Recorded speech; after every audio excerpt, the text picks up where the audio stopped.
It is time to leave your worries outside and laugh with us inside the Treehouse. I'm Dan O'Malley, along with Trey Trenholm and comedian Raj Sharma. Without further ado, I hand things over to you, Trey. Everything that happens from this point forward is your fault. Okay, I'm good with that. So, welcome to Dear Treehouse, episode 19.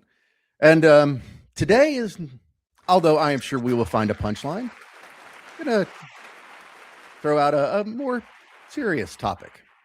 Uh-oh. Am I the asshole Yes. for wanting my mother to die?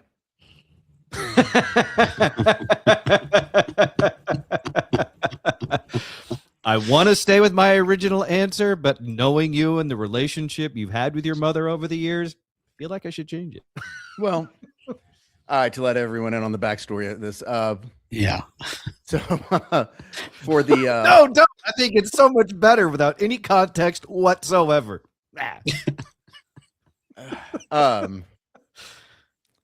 For the last 10 days, my mother has been ill, and on Sunday we put her in hospice. At that point, she had not eaten, she had not refused any treatment, everything, and it seemed like her death was imminent. And at this point in her life, she's 80 years old, onset dementia, has been in a wheelchair for 9 years, has very little quality of life. And so I made the choice of, with the doctor, consulting with the doctors, of, all right, let's just let her go peacefully, keep her comfortable.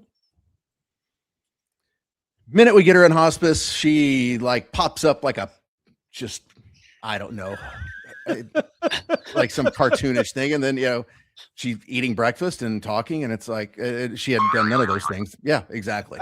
Hello. Totally fine. Just kidding. And, it's, I think I may have said this to Raj. It's very weird thing where she's too weak to live, too strong to die. And, but now it faced with the knowledge that this could go on for who knows how long, and it's exhausting, it's draining. And again, her life is now and will be, for this point forward, confined to a bed. Okay. But yet it is a very, very interesting position you put yourself in, and it stirs up a lot of, thought of, now I'll say this, I have not made any decisions for my mom that I would not make for myself. Got it. Yeah, I mean, it's not like you're hovering over her deathbed and just waiting for the medical staff to leave the room and do it yourself. Right. And I think what makes it more conflicting is, and I know I'm not the only person, I just don't like my mother that much. I would like to point out that that's okay. I have long been a believer that it just because they're family doesn't mean you are required to love them or care for them or take care of them. There is, just because you're family, I don't understand that level of entitlement. It's like, well, we're family, you have to do this. I don't have to do a goddamn thing. I am a person who makes my own choices, my own decisions. And I don't have to subscribe to other people's belief system. And that, to me, is blanket in just about every situation possible, whether it's religion, politics, sex, taxes, whatever. Just because you believe something doesn't mean I have to. And just because we share the same last name or come from the same gene pool, that doesn't mean you owe me anything, and that doesn't mean I owe you anything. I am a meritocracy. If you want my love and respect, you're going to have to do something to get it. And I'm not saying that it's a, impress me or make me feel loved and then I'll love you. It's just I'm not just giving it out. Like, there has to be a two-way street kind of a thing. And that's my approach to it. And I know that most people don't feel that way because everyone loves to tattoo themselves with blood's thicker than water and family's the most important thing and blah, blah, blah, blah, blah, blah, blah, blah. Well, Dan, that's also your programming. Your benevolent creators, programmed you with this ability to turn off your emotions. For the rest of us, we do feel some kind of societal norm that we're supposed to take care of our parents. I don't like if I could go back and of the myriad of things I would do over again in my life.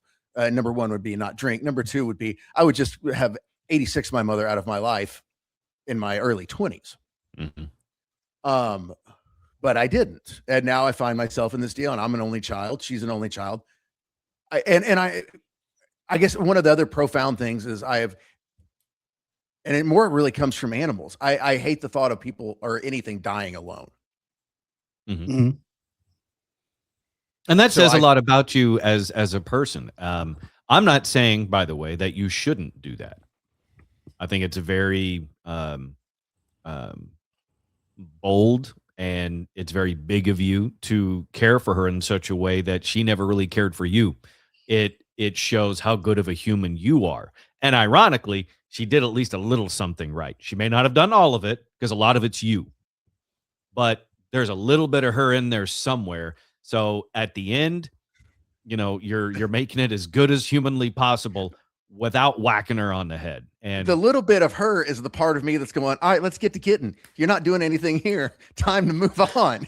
I was going to assume that the little part of her that's in you is the part that's not whacking her over the head. No. Here's the one thing I will tell you about, and I have been basically financially supporting my mother for a couple of months. She ended up losing all her money, and but especially when you factor that into it, and my mother, who's Almighty God above any and all things, was the dollar. If you put a number on it, she would whack me over the head if things were, if our positions were switched. She'd be like, yeah, you know what? Or you can just walk in, or you can just walk into a room and be like, I'll give you $100 to go now. Ooh, that's a good idea. If I still thought she understood what $100 was, maybe. Have you some tried? days she might. She's been talking to me about, did I talk to her mother? Her mother's been dead for 29 years. Oh, yeah. Man. But so on the medical side of it, like my ex girlfriend, we lost her mom to dementia as well. And there is a thing where she had stopped eating. We got her into the nursing home, and they pop up for just a bit because it's a fear of, even though they're not in the right state of mind, it is still, they're aware of kind of what's going on because they see people, they know they're not in their home. They know they're not, they can see doctors come in and talk to them. So they do pop up for a bit, but then the food will she liked coffee and cookies, and she liked to eat. And then it just turned from eating dinner to coffee and cookies. And then it just went to coffee, and then it went to nothing. And then it was about 3 to 4 days after the nothing that she was gone. And she's been, that's interesting. And you say that because her deal has been Coca-Cola. Like, okay, she ate some breakfast, but she's been sucking down. At least she was about 3 or 4 Cokes a day. Now it's starting to wane down. And like I said, she's not long for this world, but it does. I have very much wrangled with, am I a horrible person? Because at a certain point, and it's a whipping. I go to the hospital twice a day. I, spend time with her now. And this is a very nice hospice facility. And the people there, God bless hospice people. They are angels for what they do. But you're at a certain point, and there's times it's like, come on, lady. So, aren't you curious what's out there? let's take a page out of Raj's book here. So grab you $100 bill And then what I want you to do is to hold it up over her, and then turn off all the lights in the room, hold that $100 bill over her face, and get a flashlight and shine it behind the dollar bill, and then just see if she takes the hint to go towards the light / $100 bill. Everybody wins. She thinks she's getting $100, and then you get to move on with your life after she is passed. Or she stays alive and gets $100 in a mag light. You know what? It's I think it might be worth the risk for Trey. I mean, at this point, she might realize it's $100. She might think it's a Buick. I don't know. Well, if she takes it and then you come back to the hospital later in the day for your second visit and she's driving it around the room, it just is what it is. I wouldn't come back if she's driving it around the room. If she's out of bed, yeah. At that point, I'm like, all right, you know what? State of Texas, here you go. Come in, Trey. I'm driving this Monday. Beep, beep. You need a ride to school?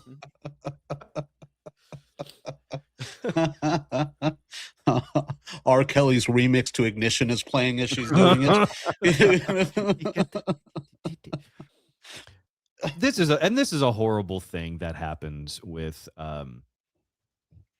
people in our demographic, with Gen X, it's late millennial, or I guess early millennials, whatever it is.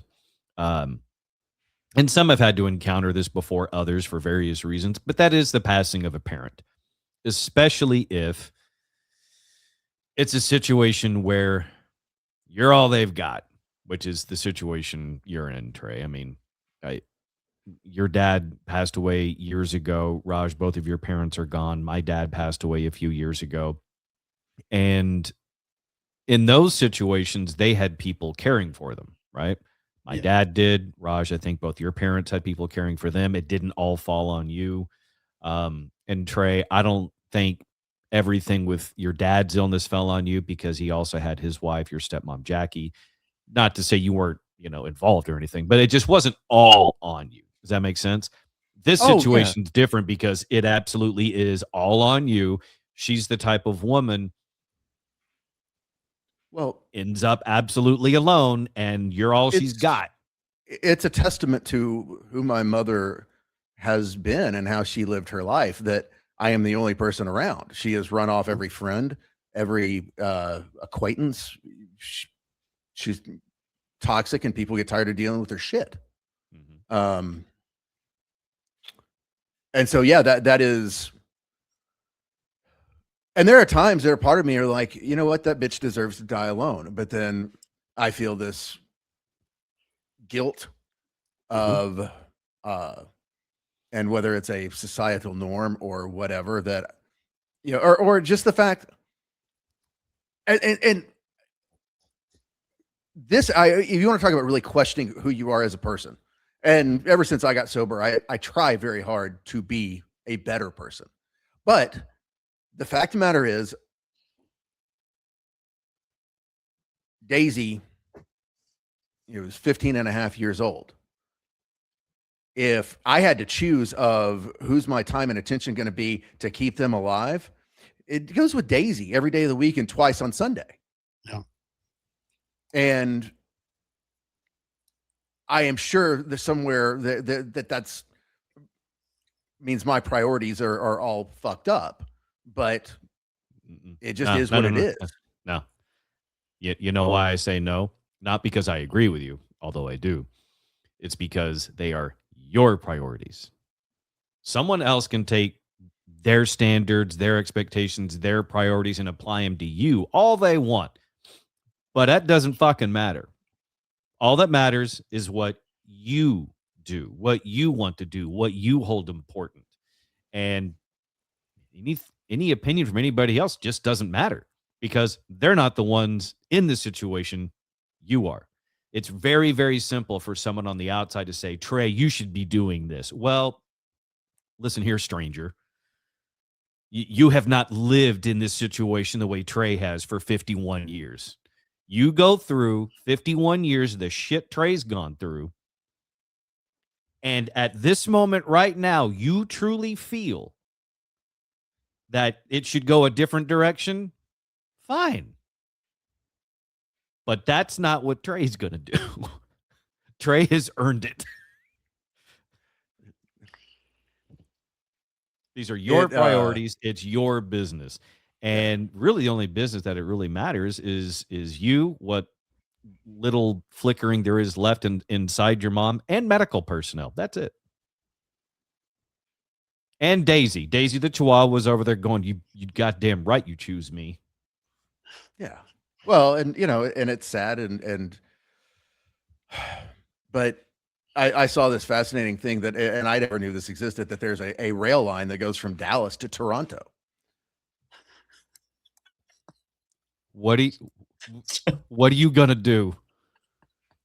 We all got a little Danny DeVito in us.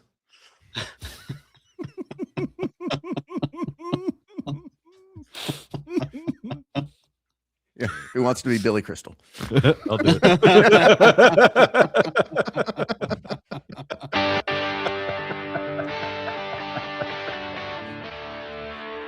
And if you don't get those references, Google it.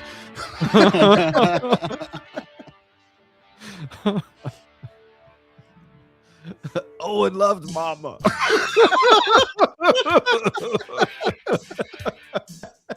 It gets a lot easier if you start thinking of your mom like it's the mom from Throw Mama from the Train. Everything becomes easier. Who, by the way, was a sweetheart of a woman. For all things Treehouse, treehouseonair.com. You listen to the Treehouse Show podcast, available everywhere you get your podcasts, and at treehouseonair.com. We'll see you next time right here inside the Treehouse.